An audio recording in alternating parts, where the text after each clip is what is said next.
खरीदी हुई दुल्हन।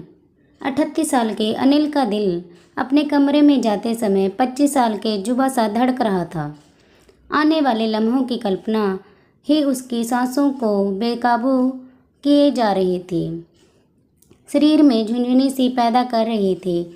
आज उसकी सुहाग रात है। इस रात को उसने सपनों में इतनी बार जिया है कि इसके हकीकत में बदलने को लेकर उसे विश्वास ही नहीं हो रहा। बेशक मैं मंजू को पैसे देकर ब्याह कर लाया था, तो क्या हुआ, है तो उसकी पत्नी ही। और फिर दुनिया में ऐसी कौन सी शादी होती है जिसमें पैसे नहीं लगते, किसी में कम तो किसी में थोड़े ज़्यादा। 10 साल पहले जब छोटी बहन वंदना की शादी हुई थी, तब पिताजी ने उसके ससुराल वालों को दहेज में क्या कुछ नहीं दिया था। नकदी, गहने, गाड़ी सभी कुछ तो दिया था। तो क्या इसे किसी ने वंदना के लिए दूल्हा खरीदना कहा था? नहीं ना। फिर वह क्यों मंजू को लेकर इतना सोच रहा था? कहने दो जिसे जो कहना था।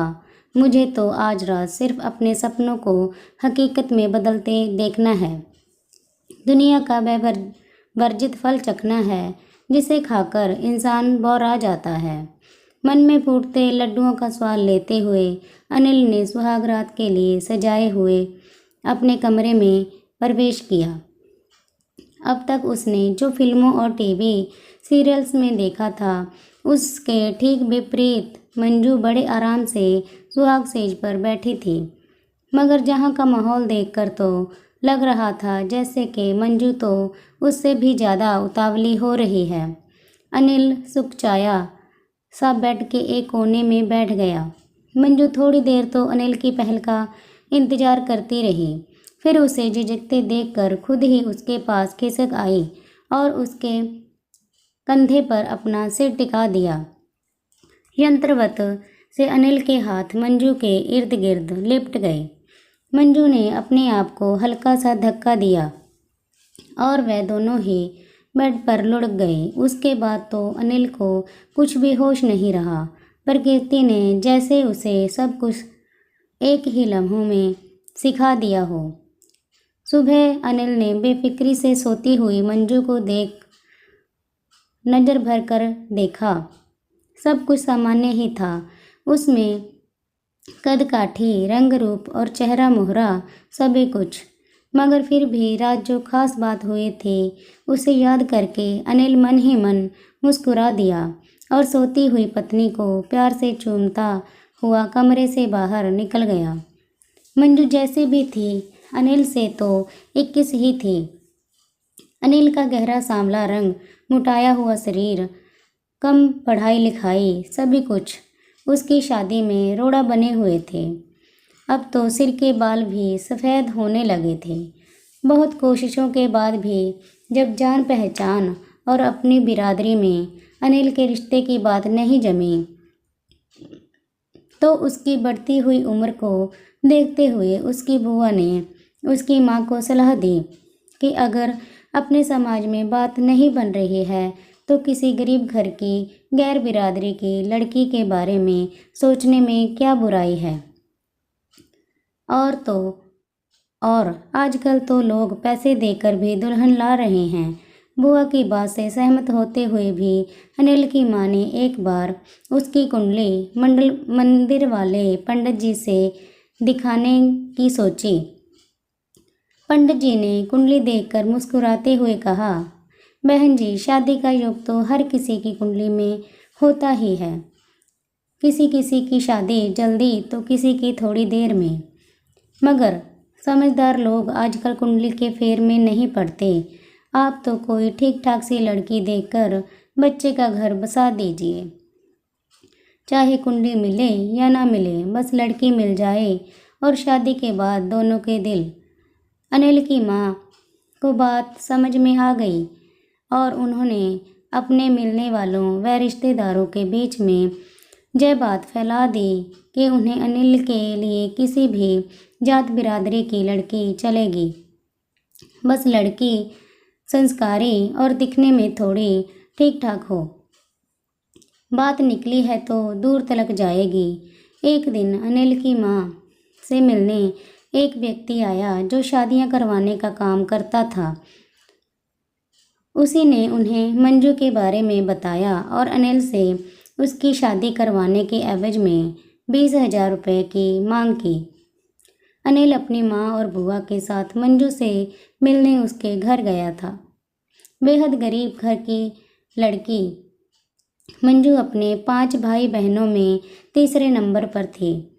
उससे छोटा एक भाई और भाई से छोटी एक बहन रीना। मंजू की 2 बड़ी बहनें भी उसकी ही तरह खरीदी गई थी। 25 साल की युवा मंजू उम्र में अनिल से लगभग 12-13 साल छोटी थी। एक कमरे के छोटे से घर में इतने प्राणी कैसे रहते होंगे, यह सोचकर ही अनिल हैरान हो रहा था। उसे तो यह सोचकर हंसी आ रही थी कि कैसी परिस्थितियों में ये बच्चे पैदा हुए होंगे।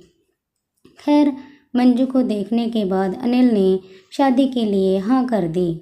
अब यह तय हुआ कि शादी का सारा खर्चा अनिल का परिवार ही उठाएगा और साथ ही मंजू के परिवार को 2 लाख रुपए भी दिए जाएंगे ताकि उनका जीवन स्तर कुछ सुधर सके। 50,000 रुपये एडवांस देकर अनिल और मंजू की शादी का सौदा तय हुआ और जल्दी ही घर के 4 जने जाकर मंजू को ब्याह कर ले आए। बिना किसी बारात और शोर शराबे के मंजू उसकी पत्नी बन गई। मंजू निम्न वर्गीय घर से आई थी, इसीलिए अनिल के घर के ठाट बाट देखकर मैं भौचक्की सी रह गई। बेशक उसका स्वागत किसी नववधू सा नहीं हुआ था, मगर मंजू को इसका ना तो कोई अफसोस था और ना ही उसने कभी इस तरह का कोई सपना देखा था। बल्कि वह तो इस घर में आकर फूली नहीं समा रही थी।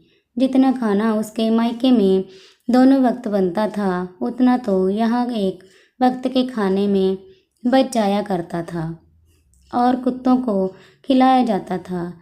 ऐसे ऐसे फल और मिठाइयाँ उसे जहाँ देखने और खाने को मिल रहे थे जिनके उसने सिर्फ नाम ही सुने थे, देखे और चखे कभी नहीं। अगर मैं अनिल के दिल की रानी बन गई तो फिर घर की मालकिन बनने में मुझे कोई नहीं रोक सकता। मंजू ने मन ही मन सोच लिया कि आखिरकार उसे घर की सत्ता पर कब्जा करना ही है। सुना था कि पुरुष के दिल का रास्ता उसके पेट से होकर जाता है। नहीं, पेट से होकर नहीं, बल्कि उसकी भूख की आनंददायी संतुष्टि से होकर जाता है। फिर भूख चाहे पेट की हो, धन की हो या फिर शरीर की। यदि मैं अनिल की भूख को संतुष्ट रखूंगी तो वह निश्चित ही मेरे आगे पीछे घूमेगा और फिर तू मेरा राजा और मैं तेरी रानी, घर की महारानी। यह सोच सोचकर मंजू खुद ही अपने दिमाग की दाद देने लगी। बनो दिल की रानी। अपने इस प्लान के मुताबिक मंजू रोज दिन में 2 बार अनिल को आई लव यू स्वीटू का मैसेज भेजने लगी। लंच टाइम में उसे फ़ोन करके याद दिलाती कि खाना टाइम पर खा लेना। मैं शाम को सज धज कर अनिल को उसके इंतज़ार में खड़ी मिलती। रात के खाने में भी मैं अनिल को गर्मा गर्म फुलके अपने हाथ से बनाकर ही खिलाती थी, चाहे उसे घर आने में कितनी भी देर क्यों ना हो जाए, और खुद भी उसके साथ ही खाती थी। जानी हर तरह से अनिल को यह महसूस करवाती थी कि वह उसकी ज़िंदगी में सबसे विशेष व्यक्ति है और हर रात वह अनिल को अपने क्रियाकलापों से खुश करने की पूरी कोशिश करती थी। उसने कभी अनिल को मना नहीं किया, बल्कि वह तो उसे प्यार करने को प्रोत्साहित करती थी। उम्र में छोटे होने के कारण अनिल उसे बच्ची ही समझता था और उसकी हर नादानी को नज़रअंदाज कर देता था। कहते हैं, कहने को तो अनिल अपने माँ बाप का इकलौता बेटा था, मगर कम पढ़े लिखे होने और अति साधारण शक्ल सूरत के कारण अक्सर लोग उसे कोई खास तवज्जो नहीं दिया करते थे। वहीं उसकी शादी भी नहीं हो रही थी, सो अनिल हीन भावना का शिकार होने लगा था। मगर मंजू ने उसे यह एहसास दिलाने में कोई कसर नहीं छोड़ी कि वह कितना काबिल और ख़ास इंसान है, बल्कि वह तो कहती थी कि अनिल ही उसकी सारी दुनिया है। मंजू के साथ और प्यार से अनिल का आत्मविश्वास भी बढ़ने लगा। मंजू को पाकर अनिल ऐसे खुश था जैसे किसी भूखे व्यक्ति को हर रोज़ भरपेट स्वादिष्ट भोजन मिलने लगा हो। एक दिन मंजू की माँ का फ़ोन आया। वह उससे मिलना चाह रही थी। रात में मंजू ने अनिल की शर्ट के बटन खोलते हुए अदा से कहा, मुझे कुछ रुपए चाहिए। माँ ने मिलने के लिए बुलाया है। पहली बार जा रही हूँ। अब इतने बड़े बिजनेसमैन की पत्नी हूँ, खाली हाथ तो नहीं जा सकती ना। तो माँ से ले लो ना, अनिल ने उसे पास खींचते हुए कहा। माँ से क्यों, मैं तो अपने हीरो से ही लूँगी, वह भी हक से। कहते हुए मंजू ने अनिल के सीने पर अपना सिर टिका दिया। कितने चाहिए, अभी जय रखो, और चाहिए तो दे दूंगा। अनिल ने निहाल होते हुए उसे 20,000 रुपये थमा दिए और मंजू को बाहों में कसते हुए लाइट बंद कर दी। मंजू 15 दिन के लिए मायके गई थी, मगर 5 दिनों में ही अनिल को उसकी जांच सताने लगी। मंजू की शहद भरी बातें और मस्ती भरी शरारतें उसे रात भर सोने नहीं देती। उसने अगले ही दिन मंजू का तत्काल का टिकट बनवा कर आने के लिए कह दिया। मंजू भी जैसे आने के लिए तैयार ही बैठी थी। उसके वापस आने के बाद अनिल की दीवानगी उसके लिए और भी बढ़ गई। अब मंजू हर महीने अनिल से 10-15 हज़ार रुपये लेकर अपने मायके भेजने लगी। मंजू ने अनिल से उसका ATM कार्ड नंबर और पिन आदि ले लिया, जिसकी मदद से वह अपनी बहनों और भाई के लिए कपड़े, घरेलू सामान आदि भी ऑनलाइन ऑर्डर करके भेज देती। मंजू के प्यार का नशा अनिल के सिर चढ़कर बोलने लगा था, सैया भाई कोतवाल, तो अब डर काहे का। घर में मंजू का ही हुक्म चलने लगा। बेटे की इच्छा को देख अनिल की माँ को ना चाहते हुए भी तिजोरी की चाबियाँ बहू को देनी पड़ी। सामाजिक लेन देन आदि भी सब कुछ उसी की सहमति या अनुमति से ही होता था। अनिल की माँ उसे कुछ नहीं कह पाती थी, क्योंकि मंजू ने उन्हें भी यह एहसास करवा दिया था कि उसने अनिल से शादी करके अनिल सहित उनके पूरे परिवार पर एहसान किया है। सुनिए ना, मेरी बड़ी इच्छा है कि मेरा नाम हर जगह आपके नाम के साथ जुड़ा हो। एक दिन मंजू ने अनिल से बड़े ही अपनेपन से कहा, अरे इसमें इच्छा की क्या बात है, वह तो जुड़ा ही है। देखो, तुम मेरी अर्धांगिनी हो, यानी मेरा आधा हिस्सा। इस नाते मेरी हर चल अचल संपत्ति पर तुम्हारा आधा हक हुआ ना। अनिल ने बड़े प्यार से मंजू को समझाया। वह तो ठीक है, मगर यह सब अगर कानूनी रूप से भी हो जाता तो कितना अच्छा होता, मगर उसमें तो कोई पेच होंगे ना। चलो रहने दो, बिना मतलब आप परेशान हो जाएंगे। मंजू ने बालों की लट को उंगलियों में लपेटते हुए कहा, मेरी जान, मेरे तन मन और धन सब की मालकिन हो तुम। अनिल ने उसे बाहों में भरते हुए कहा और फिर एक दिन वकील और CA को बुलाकर अपने घर, दुकान, बैंक अकाउंट व अन्य चल अचल प्रॉपर्टी में मंजू को कानूनन अपना उत्तराधिकारी बना दिया। इधर एक बच्चे की माँ बनकर जहाँ मंजू ने अनिल के खानदान को वारिस देकर सदा के लिए उसे अपना कर्जदार बना लिया था, वहीं माँ बनने के बाद मंजू के रूप और यौवन में आए निखार ने अनिल की रातों की नींद उड़ा दी। अनिल को अब अपनी ढलती उम्र का एहसास होने लगा था। वह यह महसूस करने लगा था कि अब उसमें पहले वाली ऊर्जा नहीं रही और वह मंजू की शारीरिक ज़रूरतें पहले की तरह पूरी नहीं कर पाता। अपनी इस गिल्ट को दूर करने के लिए वह मंजू की हर भौतिक ज़रूरत पूरी करने की कोशिश में लगा रहता। अनिल आंख बंद करके मंजू की हर बात मानने लगा था। मंजू बेशक अनिल की प्रॉपर्टी की मालकिन बन गई थी, मगर उसने भी अपने दिल का मालिक सिर्फ और सिर्फ अनिल को ही बनाया था। वह ये बात कभी नहीं भूल सकी थी कि जब उसके आस पड़ोस के लोग उसे खरीदी हुई दुल्हन कहकर हिकारत से देखते थे, तब यही अनिल कैसे उसकी ढाल बनकर सामने खड़ा हो जाता था और उसे दुनिया की चुभती हुई निगाहों से बचाकर अपने दिल में छिपा लेता था।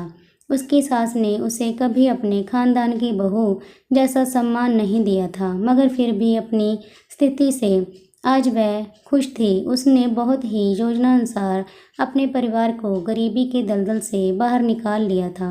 मंजू ने मोमबत्ती की तरह खुद को जलाकर अपने परिवार को रोशन कर दिया था। मंजू ने दुकान के काम में मदद करने के लिए अपने भाई को अपने पास बुला लिया। इसी बीच अनिल की माँ चल बसी तो अपने अकेलेपन को दूर करने के लिए मंजू ने अपने माँ पापा और छोटी बहन रीना को भी अपने पास ही बुला लिया। एक दिन वही दलाल अनिल के घर आया जिसने मंजू से उसकी शादी करवाई थी। रीना को देखते ही उसकी माँ से बोला, क्या कीमत लगाओगे लड़के की? किसी को ज़रूरत हो तो बताना पड़ेगा ना। मेरी बहन किसी की खरीदी हुई दुल्हन नहीं बनेगी। मंजू ने फुफकारते हुए कहा। खरीदी हुई दुल्हन बड़ी जल्दी पर निकल आए। अपनी शादी का किस्सा भूल गई क्या? दलाल ने मंजू पर ताना कसते हुए मुंह बनाया। मेरी बात और थी, मैं तो बिना सहारे की बेल थी जिसे किसी न किसी पेड़ से लिपटना ही था। मगर रीना के साथ ऐसा नहीं है। देर आए दुरुस्त आए। कुदरत ने उसे अनिल के रूप में सिर पर छत दे दी और पाँव के नीचे ज़मीन भी। अभी मैं जिंदा हूँ और अपनी बहन की शादी कैसे करनी है ये हम खुद तय कर लेंगे। आप जा सकते हैं, लेकिन हाँ, अनिल को मेरी ज़िंदगी में लाने के लिए मैं सदा आपकी कर्जदार रहूँगी। धन्यवाद।